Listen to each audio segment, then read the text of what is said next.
هذا كنجاوب على الفيديو اللي حطيت ديال الا كيقول لك شي واحد انت فاشله، انت ما توصل حتى شي بلاصه. صعيب انه يكون راسك كيبان لك فاشل، حيت الا ما بنتيش لراسك في عينيك انه راه انت انسانه اللي ناجحه وماشي فاشله، غير مازال ما عرفتيش طريقك، مازال ما بانش لك الطريق اللي غادي تخليك تحققي احلامك. ولا غير جلستي مع راسك واحد شويه غادي تلاقي بانه راه حققتي بزاف ديال الحوايج اللي زوينين.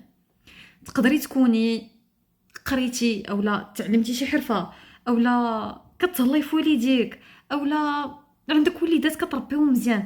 كل واحد فينا عنده واحد النجاح اللي غير ما كيبانش ليه. فاي واحد اولا وحده كتبان لها راسها فاشله ما درت حتى شي حاجه، قلتي مع راسك شدي ورقه وستيلو ورسمي الخط الزمني ديال حياتك. شنو هو الحوايج اللي درتي حتى لو كانوا صغارين احتفلي بهم، حيت الا ما احتفلتيش براسك راه والله ما كاينش اللي يديرها. وإلا بغيتي تحققي أحلامك بانية في عينيك كبيرة وزوينة باش توصلي لداكشي اللي بغيتي. متفقين؟